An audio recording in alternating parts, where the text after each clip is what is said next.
by acknowledging the traditional custodians of the land on which we meet today and pay my respects to their elders past, present and emerging.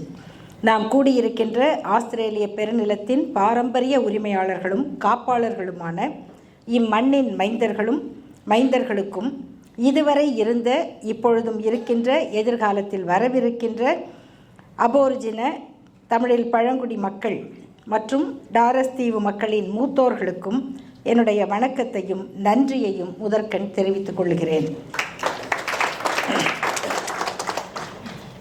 இந்த உறுதிமொழியை படிக்கும் பொழுது அது முதல் முறையாக படிப்பதால் அல்ல, எப்பொழுது இதை பற்றி தெரிந்தாலும் பேசினாலும் அது கொஞ்சம் நம்மை உணர்ச்சி வசப்பட வைக்கக்கூடிய ஒரு உறுதிமொழி.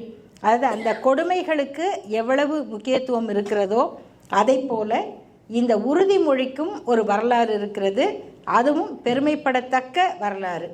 அந்த பெருமைக்குரிய இந்த மண்ணில் உலக பெண்கள் தினம் என்ற தலைப்பில் கூடியிருக்கும் இந்த விழாவில் நம் அனைவருக்கும் இங்கு சிறப்புரையாற்ற வருகை தந்திருக்கின்ற திராவிடர் கழகத்தினுடைய தலைவர் ஆசிரியர் ஐயா அவர்களுக்கும், இங்கு உரையாற்றிய the inspiring women of Sydney, Australia are the politician of the world, யாருக்கு வேணால் சொல்லலாம், அவர்களுடைய பேச்சை இன்றைக்கு எடுத்துக்காட்டாக அப்படி இங்கு உரையாற்றிய அன்புக்குரிய சகோதரி துர்கா ஓபன் அவர்களுக்கும், the stalwart of the fighters who are raising their voice against discrimination, that too against casteism, which is a very subtle way of oppression which cannot be viewed with naked eyes, that's very hard to identify and break. So a person who stands as an embodiment of the struggle, the voice for the voiceless, the former Senator Honorable Lee. இங்கே எங்களையெல்லாம் அழகாக வரவேற்புரை ஆற்றிய தேவி பாலா, இவ்வளவு இனிமையாக ஒரு இணைப்புரை ஆற்றிக்கொண்டிருக்கின்ற கிருஷ்ணா, இவர்களோடு இந்த பெரியார் அம்பேத்கர் சிந்தனை வட்டத்தினுடைய செயல்பாடுகளை இந்த ஆஸ்திரேலிய மாநிலத்தில் உருவாக்கி ஒவ்வொரு மாநிலத்திலும் இந்த நிகழ்வுகள் நடப்பதற்கு காரணமாக இருக்கக்கூடிய இந்த பெரியார் அம்பேத்கர் சிந்தனை வட்டத்தினுடைய தலைவர் அண்ணன் அண்ணாமலை மகிழ்நன் அவர்கள், துணைத் தலைவர் டாக்டர் ஹாரூன் அவர்கள், அவர் பெரியார் அம்பேத்கர் சிந்தனை வட்டத்தையும் தாண்டி ஒரு பெரிய மனித உரிமை செயற்பாட்டாளராக செயல்பட்டு வருகிறவர். அவர்களோடு இணைந்து இந்த நிகழ்ச்சியை இவ்வளவு சிறப்பாக நடத்துவதற்கு காரணமான அன்புக்குரிய தம்பி பொன்ராஜ் அவர்கள், டாக்டர் சசிகுமார், இன்னும் பெயர் சொல்ல வேண்டிய நிறைய பேர் இங்கு வந்திருக்கிறீர்கள். உங்கள் அனைவருக்கும் என்னுடைய அன்பை வணக்கத்தை தெரிவித்துக் கொள்கிறேன். இன்றைக்கி அவங்களுக்கும் புரியணுங்கிறதுனால அப்பப்போ கொஞ்சம் இங்கிலீஷில் பேசுகிறேன். ஆனால் நமக்கு தாய்மொழியில் பேசிக்கிட்டால் தான் இயல்பாக இருக்கும். இன்றைக்கு நாங்கள் சிட்னி நகரத்திற்கு முதல் முறையாக வந்திருக்கிறோம். ஆசிரியர் ஐயா அவர்கள் அனைத்து நாடுகளுக்கும் சென்றிருக்கிறார்கள். இந்த ஆஸ்திரேலியா கண்டத்திற்கு இதுவரை வரவில்லை. இப்பொழுது அவர்களுடைய வருகை முதல் முறையாக அமைந்திருக்கிறது. இந்த வருகையில் நானும் திராவிடர் கழகத்தினுடைய பிரச்சார செயலாளர் என்ற முறையில் இங்கு உங்கள் அனைவரையும் சந்தித்தது, இன்னும் பல பேர் சந்தித்தவர்கள் இங்கு வருவதற்கு வாய்ப்பில்லை என்று அவர்கள் வேறு செய்திகளையெல்லாம் அனுப்பினார்கள். அவர்கள் அனைவருக்கும் எங்களுடைய மகிழ்ச்சியையும் நன்றியையும் தெரிவித்துக் கொள்கிறேன். இங்கே இந்த நாடு இப்படி இருக்குது, இவ்வளவு பெரிய இடம், இவ்வளோ இடத்த சும்மா போட்டு வச்சுருக்காங்க, இந்த கேள்வி வராமல் அநேகமாக ஆசிய கண்டத்திலிருந்து வருகிற ஒவ்வொருவருக்கும் அந்த கேள்வி வரத்தான் செய்யும். அந்த கேள்விகளை எல்லாம் விட இங்கு பார்க்கிற ஒவ்வொரு தமிழ் குடும்பமும் தங்கள் உழைப்பால் வளமாக உருவாகி கொண்டிருக்கிறார்கள். அந்த உழைப்பு கல்வியால் கிடைத்தது. அது மிக மிக குறிப்பிடத்தகுந்த ஒன்று. ஒவ்வொரு சமூகம் ஒவ்வொரு வகையில் முன்னேறும். நான் யாருடைய பின்னணியையும் குறைத்து சொல்லவில்லை. ஆனால் வணிகத்தினால் முன்னேறுகிறவர்கள், வட்டி தொழிலால் முன்னேறுகிறவர்கள், ரியல் எஸ்டேட்டில் முன்னேறுகிறவர்கள், இப்படி குடும்பம் குடும்பமாக, சமூகம் சமூகமாக ஒவ்வொருவர் அவரவர்களுக்கு கிடைத்த வாய்ப்பை பற்றி கொண்டு மேல் வருவதுதான் இயற்கை. ஆனால் இங்கு வந்திருக்கிற தமிழர்கள் அவ்வளவு பேரும் கல்வியால் வந்திருக்கிறீர்கள், உங்களுடைய முயற்சியால் வந்திருக்கிறீர்கள். இந்த கல்விக்காக, இந்த உயர்வுக்காக உழைக்கிற ஒரு இயக்கத்தில் இருந்து இதை மட்டுமே தன் கனவாக கொண்ட ஒரு தலைவரால் உருவாக்கப்பட்டு தந்தை பெரியாருடைய பெயரோடு நாங்கள் இங்கு உங்களை சந்திக்கிறோம். அதுதான் உண்மையிலேயே மகிழ்ச்சிக்குரிய ஒரு பிணைப்பு. இது எந்த அளவுக்கு முக்கியமான செய்தி என்றால், நான் ஒரு வழக்கை சுருக்கமாக குறிப்பிடுவேன். தந்தை பெரியார் அவர்களுக்கு ஒரு முறை நீதிமன்ற அவமதிப்பு வழக்கு நடைபெற்றது. அவர்கள் மீது பல வழக்குகள் போடப்பட்டன. கண்டெம்ப்ட் ஆஃப் கோர்ட் அப்படிங்கிறது பல முறை நடக்கும்.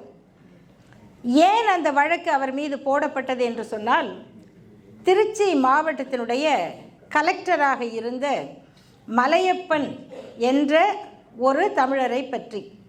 ஏன் அதை குறிப்பிடுகிறேன்னா, அதிகாரிகளாக இருந்தால் கூட தவறு செய்கிற எல்லோரும் மாட்டுவதில்லை. யார் மீது வழக்கு வரும் என்பதற்கு ஒரு அளவுகோல் இருக்கிறது. ஒரு சின்ன நூல் வெளி, அதில் இடைவெளி இருக்கும். அந்த ஒரு சின்ன நூல் அளவு கூட தவறு செய்யாத ஒரு கலெக்டர், மக்களோடு மிகுந்த நெருக்கமாக இருந்தவர். அவருக்கு பெயர் மக்கள் கலெக்டர் மலையப்பன் என்று பெயர். அவர் எடுத்த ஒரு சட்டப்படியான நடவடிக்கையை எதிர்த்து ஒரு வழக்கு சென்னை உயர்நீதிமன்றத்தில் நடக்கும் பொழுது அதை விசாரித்த நீதிபதிகள் அந்த உத்தரவு தவறு என்று சொல்லலாம், அதன் மேலே ஒரு ரிட் ஆஃப் செர்ஷியோரரி என்று அறிவித்து அதனை ரத்து செய்யலாம். ஆனால் அதற்கும் மேலாக சென்று இந்த கலெக்டருக்கு, இவர் கலெக்டராக இருப்பதற்கு இவருக்கு தகுதி இல்லை, ஹீ மஸ்ட் கோ என்று அவர்கள் தீர்ப்பில் ஒரு கருத்தை சொல்லிவிட்டார்கள். அந்த கருத்து ஒரு ஆங்கில நாளேட்டின் தலையங்கமாக மிக முதன்மையாக குறிப்பிடப்பட்டு ஹீ மஸ்ட் கோ என்பது எழுதப்பட்டிருந்தது. இதை எல்லாரும் தான் படிக்கிறார்கள். அது அன்றைக்கு வாட்ஸ்அப் கிடையாது. ஆனாலும் இது ரொம்ப ஆத்தென்டிகேட்டட் பேப்பர் ஆகையினால அதில் சொன்னால் சரியாக தான் இருக்கும். இப்படி எல்லோரும் நினைத்து கொண்டிருந்த பொழுது அந்த தீர்ப்பை எதிர்த்து ஒரே ஒருவர் பேசினார். அவர் தந்தை பெரியார். என்ன பேசினார்? நீங்கள், உங்களிடம் வந்த வழக்கு என்ன, நீங்கள் என்ன தீர்ப்பு சொன்னீர்கள், இது என்ன வகையில் தவறு என்று குறிப்பிட்டதோடு அந்த தீர்ப்பை ஆதரித்து எழுதிய அந்த தலையங்கத்தை பொதுக்கூட்ட மேடையில் எரித்தார். அவர் எரித்தது நியூஸ் பேப்பர் தான். ஆனால் அடுத்த நாள் தமிழ்நாட்டினுடைய அட்வொகேட் ஜெனரல் நீதிமன்றத்தின் மூத்த நீதிபதிகளிடம் சென்று, இப்படி ஒருவர் உங்கள் தீர்ப்பை பற்றி எழுதிய தலையங்கத்தை எரித்திருக்கிறார், that amounts to contempt of court என்று முறையிட நீதிமன்றம் அதனை ஏற்றுக்கொண்டு he was issued with notice for contempt of court for burning an editorial in a public meeting in which the judges have criticized a collector for his administrative order.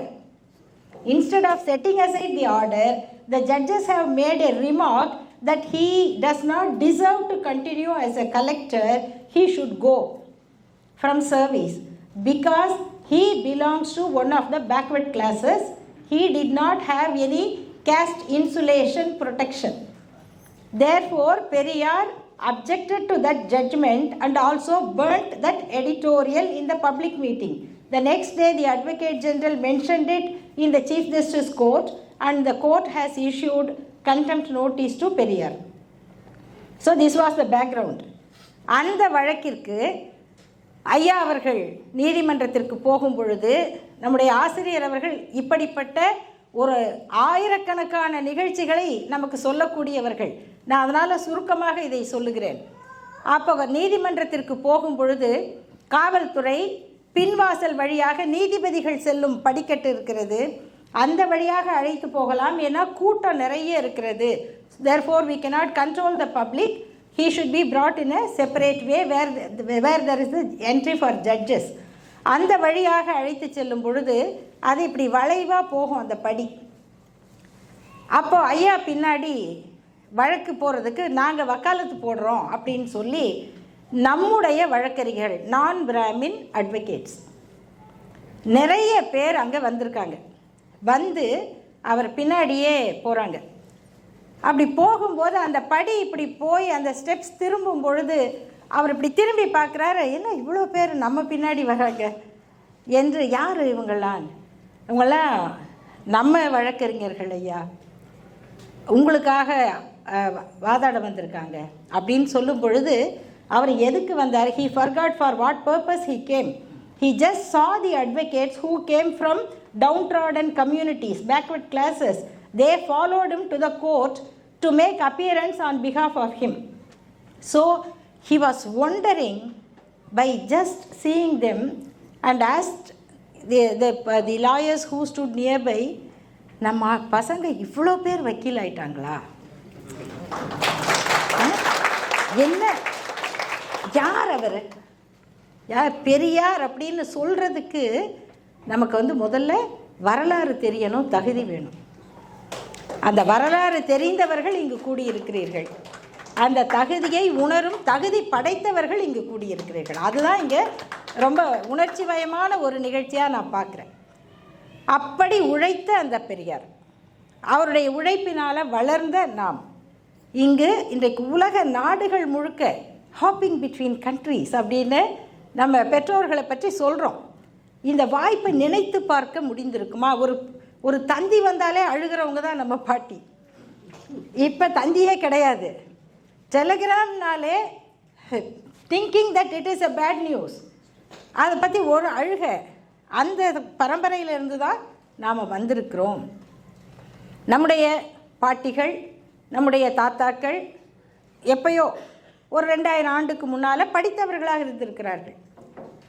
கீழடியில் கிடைத்திருக்கக்கூடிய ஆதாரங்கள் எல்லாம் பார்த்தால் பானை ஓட்டில் எழுத்து இருக்கிறது என்றால் அதற்கு 2 விதமான பொருள் சொல்லுகிறார்கள். ஒரு வகையான ஆய்வாளர்கள் பானை செய்தவர்கள் எழுத்து படித்திருந்தார்கள், ஆகையினால அவர்கள் எழுதிய எழுத்து என்று சொல்லுகிறார்கள். இன்னொரு வகையான தொல்லியல் ஆய்வாளர்கள் இல்லை, எல்லோரும் எழுத படிக்க தெரிந்திருக்கிறார்கள், குறிப்பாக பெண்கள் எழுத படிக்க தெரிந்தவர்களாக இருந்திருக்கிறார்கள், அதனால் பானைகளில் எழுத்து இருக்கிறது. அங்கிருந்து தான் நாம் வந்திருக்கோம். அவ்வளவு கவிதைகள், இலக்கியங்கள் நிறைய இருக்கிறது.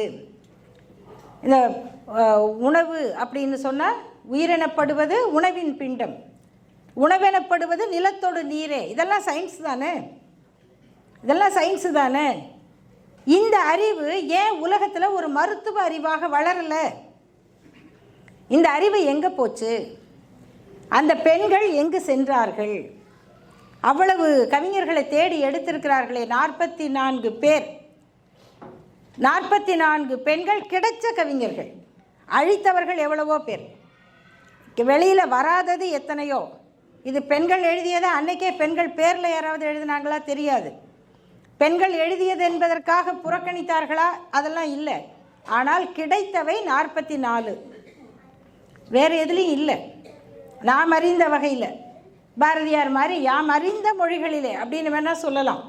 வேறு எந்த மொழியிலாவது ஒரு 3000 ஆண்டுக்கு முன்னால் ஒரு 44 பெண்கள் ஒரு காலகட்டத்தில் கவிஞர்களாக இருந்திருந்தால் அவர்களுடைய லிட்ரஸி ரேட் எப்படி இருந்திருக்கும்? அப்போ எங்கிருந்து இந்த கல்வி நமக்கு மறுக்கப்பட்டது, குறிப்பாக பெண்களுக்கு? அப்படி வரும் பொழுது கிட்டத்தட்ட ஒரு 2000 ஆண்டு வரலாற்றில் எங்கெங்கேயோ அடிபட்டு அடிபட்டு அடிபட்டு கடைசியாக 20ஆம் நூற்றாண்டிலிருந்து நமக்கு கிடைச்ச பொதுக்கல்வி, பப்ளிக் ஸ்கூல்ஸ். இந்த பப்ளிக் ஸ்கூலை இன்றைக்கி நிறைய பேர் விமர்சனம் பண்ணுறாங்க.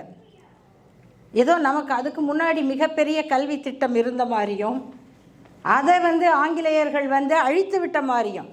ஆனால் உண்மையில் என்ன நடந்திருக்குன்னு சொன்னால், நம்ம தமிழ்நாட்டில் ஒரு எஜுகேஷன் மேனுவல் இருக்குது. தமிழ்நாட்டில் எஜுகேஷன் மேனுவல் எப்பொழுது எழுதப்பட்டதுன்னா 1920. அந்த 1920 யார் அப்போ ரூலிங் பார்ட்டி? Justice party. அவங்க ஒரு அரசாணை வெளியிடுகிறார்கள், கவர்மெண்ட் ஆர்டர். அந்த ஜிஓ என்ன சொல்லுதுன்னா, the schools which are getting aid from the government should be established in a place which is accessible to all sections of the society, more specifically for the depressed classes and women. 1920. இதை யாரும் சொல்றதில்லை. நீதி கட்சி வெள்ளையர்களுக்கு வால் பிடித்த கட்சி. இதுதான் நமக்கு திரும்ப திரும்ப வரும். ஸோ 1920 இந்திய பெண்களுக்கு வேறு எங்கேயுமே வாக்குரிமை கிடைக்கல. ஒரே ஒரு சட்டசபையில் அது கொடுக்கப்பட்டதுன்னா நம்முடைய தென்னிந்திய சென்னை மாகாண சட்டசபை அதை கொடுத்தது நீதி கட்சி. அப்போ அந்த பள்ளிகள் பொது பள்ளியானால் எல்லாரும் வர்றதாக இருக்கணும். It should have access, it should permit access to every one. அப்போ யாரை தடுத்திருந்தாங்க, எப்படி தடுத்திருந்தாங்க? ஏன் டிப்ரெஸ்டு கிளாஸஸ் அந்த பக்கம் ஸ்கூல் பக்கம் வரக்கூடாது? ஏன் பெண்கள் வரக்கூடாது? யார் இந்த சட்டத்தை போட்டவர்கள்? இந்த கேள்விகளையெல்லாம் கேட்டு நீதி கட்சி தொடங்கிய அந்த போராட்டம், அந்த நேரத்தில் இதே கேள்வியை காங்கிரஸ் கட்சிக்குள் கேட்டு போராடி கொண்டிருந்த தந்தை பெரியார் அவர் வெளியில் தொடங்கிய சுயமரியாதை இயக்கம், the self-respect movement, that is the only movement started in India. We cannot see anywhere in the world that a movement is started with the name of self-respect. ஏன்னா தந்தை பெரியார் சொல்லுகிறார், ஒரு மனிதனுடைய பிறப்புரிமை என்பது சுயமரியாதை. இதை கூட சொன்னால் எல்லாரும் கொஞ்சம் ஒத்துக்குவாங்க. அந்த மனிதருங்கிறதுல பெண்ணும் இருக்காங்கன்னு சொன்னால் கொஞ்சம் ஒத்துக்க மாட்டாங்க. அது எல்லாமே ஃபேர்னஸ்ங்கிறது என்ன? எல்லாரும் எனக்கு சரின்னு சொல்கிறது இன்னொருத்தருக்கும் சரியாக இருந்தால் தான் தட் இஸ் ஃபேர்னஸ். இல்லைங்க, கொஞ்சம் பார்த்து பேசுங்க, இதுக்கு பயந்துட்டு தான் நாங்கள் வீட்டில் எல்லாம் கூட்டிகிட்டு வரல அப்படின்னா தட்ஸ் நாட் ஃபேர்னஸ். அப்போ தந்தை பெரியார் தொடங்கி அந்த போராட்டம் அங்கேருந்து ஒரு நூற்றாண்டு ஆயிருக்கு. இன்றைக்கி நாம் 50வது உலக பெண்கள் தினத்தை கொண்டாடிக்கிட்டு இருக்கோம். ஆனால் செல்ஃப் ரெஸ்பெக்ட் மூமெண்ட்டுக்கு 100வது ஆண்டு. இங்கே வந்திருக்க எல்லாரும் படித்தவங்க. இந்த பெண்களுக்கான சர்வதேச பிரகடனம், convention for elimination of all forms of discrimination against women, இதை சீடா அப்படின்னு சொல்கிறோம், கன்வென்ஷன்னு சுருக்கமாக. நீங்கள் அந்த கன்வென்ஷனில் இருக்கிற ஒவ்வொரு தீர்மானத்தையும் எடுத்து படித்தா 1929 செங்கல்பட்டு சுயமரியாதை மாநாட்டில் தந்தை பெரியார் நிறைவேற்றிய தீர்மானங்கள் அப்படியே சீடா கன்வென்ஷனில் பார்க்கலாம். அதை தெரிஞ்சு அவர் சொல்ல முடியாது, இதை படிச்சுட்டு அவங்க போட முடியாது. ஓஹோ அப்போ உங்கள் மாநாட்டை படிச்சுட்டு தான் அங்கே போட்டாங்கன்னு சொல்லுவீங்களா அப்படின்னு சில பேர் கேட்கலாம். இதை படிச்சுட்டு அவங்க போட முடியாது. 73 வரப்போகிறத 29 நம்ம சொல்ல முடியாது. என்ன பொருள்னா, சில கருத்துக்களை தந்தை பெரியார் சொன்ன கருத்துக்களை பல நோபல் பரிசு பெற்ற அறிஞர்கள் சொல்லியிருக்கிறார்கள். அவங்களுக்கு இவங்களுக்கும் தொடர்பு இல்லை. பொருள் என்னன்னா, அந்த கருத்துக்கு நோபல் பரிசு கிடைத்திருக்கிறது. தந்தை பெரியார் சொன்ன கருத்துக்கு நோபல் பரிசு கொடுக்கப்பட்டிருக்கிறது.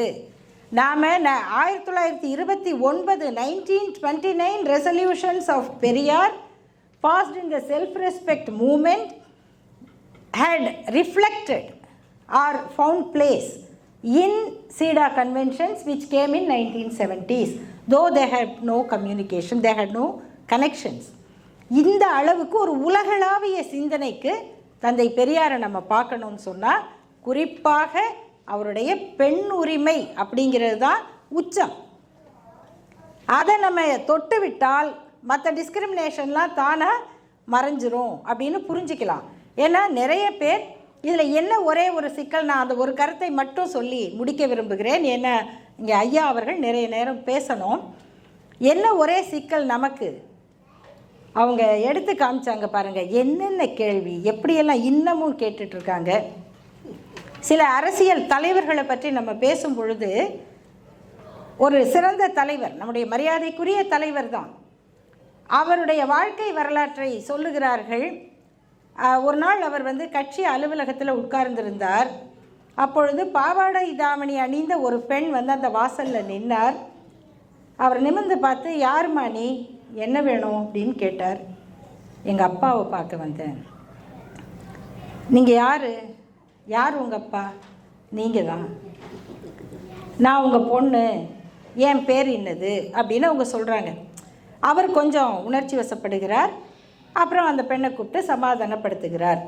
இது ஒரு சிறந்த தலைவர். நான் எங்கேயுமே அவரை குறை சொல்லுவதற்காக சொல்லலை. ஏன்னா அப்படி சில பேர் தங்கள் வாழ்க்கையை தியாகம் செய்துதான் இந்த சமூகத்துக்கான நன்மையை உருவாக்கி இருக்கிறார்கள். அவர் பெயர் தோழர் ஜீவா. தோழர் ஜீவா அவருடைய பெண்ணின் திருமணத்தை தந்தை பெரியார் அவர்கள் முன்னின்று நடத்தியிருக்கிறார்கள். அந்த பெண்ணுடைய திருமணத்தை அதில் எல்லாரும் கலந்து கொண்டிருக்கிறார்கள். இப்போது இந்த காட்சி உண்மையிலேயே நம்முடைய மனதை தொடுகிற ஒரு காட்சி. ஆனால் அந்த இடத்தில் தோழர் ஜீவாவுக்கு பதிலாக தோழர் துர்கா இருந்திருந்தால் நம்ம மக்கள் என்ன பேசுவார்கள்? போயிட்டா பொது வாழ்க்கைக்கு, பெத்த பொண்ணு அடையாளம் தெரியலையா, இவங்கெல்லாம் ஒரு அரசியல் தலைவராம் பேசுவாங்களா இல்லையா? அதே தியாகம், அதே உழைப்பு, அதே பொது நன்மை. ஆனால் அதை ஒரு பெண் செய்யும் பொழுது அவர் மீது சுமத்தப்படுகிற சிலுவைகள் எத்தனை? இது அவர்கள் அரசியல் வாழ்க்கையிலிருந்து பார்க்கிறார்கள். இவ்வளவு தூரம் அறிவியல் வளர்ச்சி பெற்ற பிறகும் அந்த எண்ணத்தை நம் மனதிலிருந்து எடுத்து இருக்கிறோமா? என்ன வேணா சொல்லுங்க, அவங்க பொண்ணு தாங்க, நாங்கள் என்ன இல்லைன்னா சொன்னோம், பொண்ணு தாங்க தெரியுங்க, சொல்ல முடியுமா? இன்றைக்கு தந்தை பெரியாருடைய சிந்தனை தமிழ்நாட்டில் எந்த அளவுக்கு நம்மை வளர்த்திருக்கிறது, நாம் இன்னும் எவ்வளோ மாற வேண்டும்? இந்த ரெண்டுக்கான ஸ்டாக் டேக்கிங் தான் இந்த பெண்கள் தினத்தினுடைய செய்தி. நமக்கு நாம் இவ்வளவு வளர்ந்திருக்கிறோம் உண்மை, ஆனால் இன்னும் எவ்வளவோ மாற வேண்டி இருக்கிறது. அதை புரிந்து கொள்ள வேண்டியது நம்முடைய கடமை.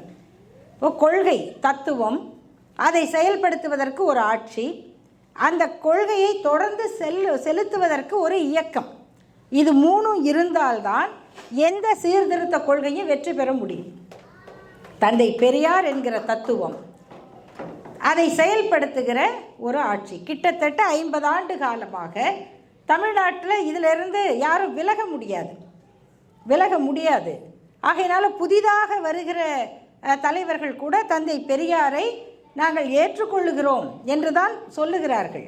ஏன்னா அவங்க தெரியாமல் சொல்லலை, பெரியார் யார் என்பதை புரிந்து சொல்லுகிறார்கள்.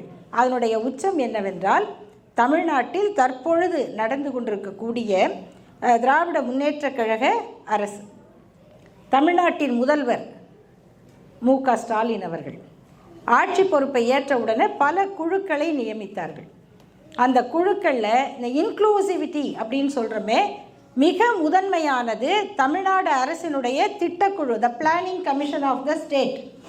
அந்த பிளானிங் கமிஷன் திட்டக்குழுவினுடைய உறுப்பினராக கலைமாமணி முனைவர் நர்த்தகி நடராஜ் என்ற நடன கலைஞர், அவர் திருநங்கை, a transgender woman, was appointed as a member of the planning commission of the state.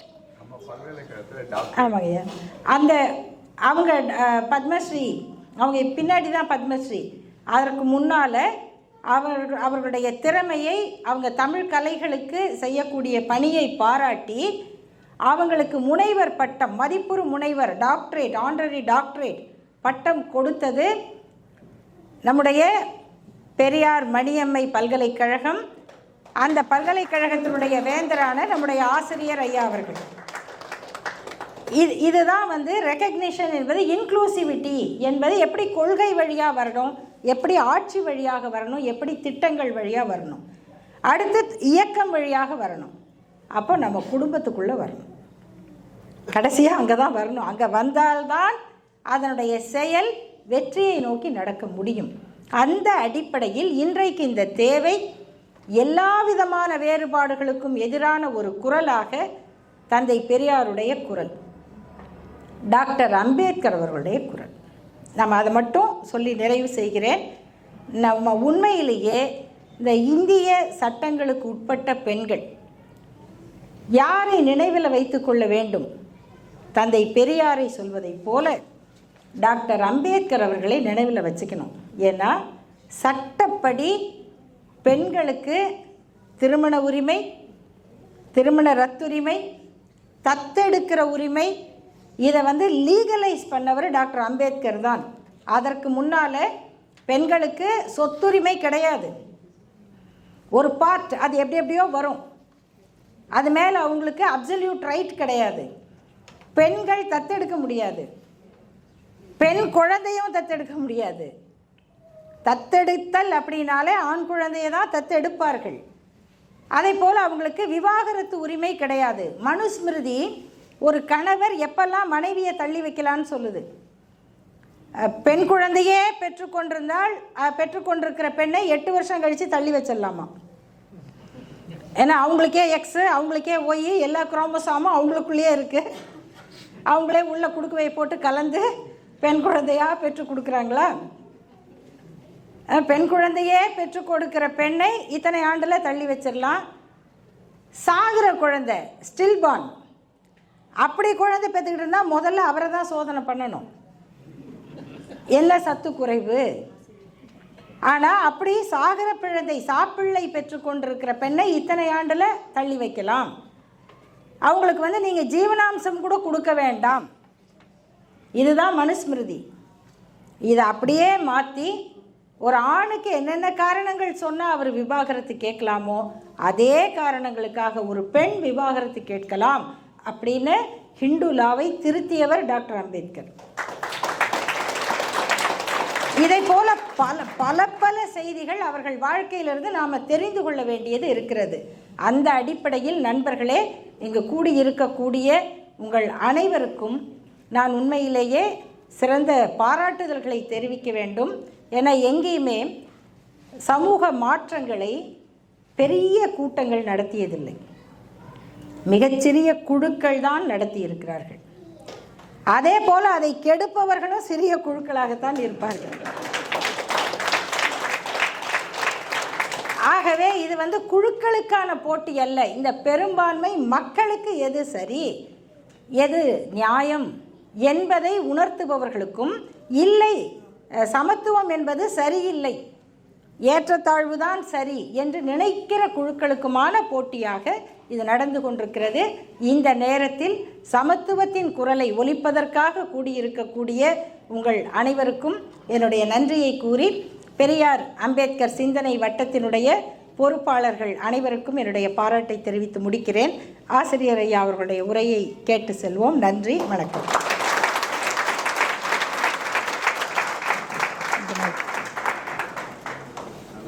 சரி அக்கா, அருமையான பேச்சு, ரொம்ப அருமையா இருந்தது. சிந்தனை நமக்கு அப்படியே சிறகடிச்சு பறக்கிற மாதிரி இருந்தது, அவ்வளோ நல்லா இருந்தது. நீங்க எங்க கண்ணு முன்னாடி அம்பேத்கர், தந்தை பெரியார் எல்லாரையுமே ஒரே நிமிஷத்துல கொண்டு வந்துட்டீங்க. ரொம்ப சந்தோஷமா இருக்கு. ஒரு பெரிய கரகோஷம் கொடுப்போம் அக்கா.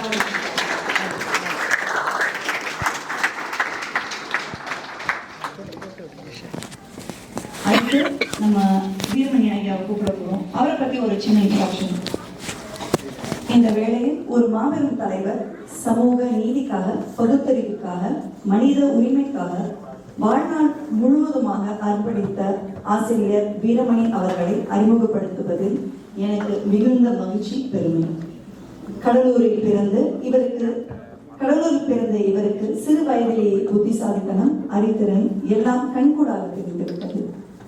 அண்ணாமலை பல்கலைக்கழகத்தில் பொருளாதாரத்தில் முதுநிலை பட்டம், பின் சென்னை பல்கலைக்கழகத்தில் சட்ட பட்டம் பெற்றவர். கல்வி இவருக்கு வேலை தேடுவதற்காக அல்ல, சமூக மாற்றத்திற்காக அற்புதமாக அமைந்தது. விடுதலை நாளிதழின் ஆசிரியராகவும் 1978 முதல் திராவிடத்தின் கழகத்தின் பொதுச் செயலாளர்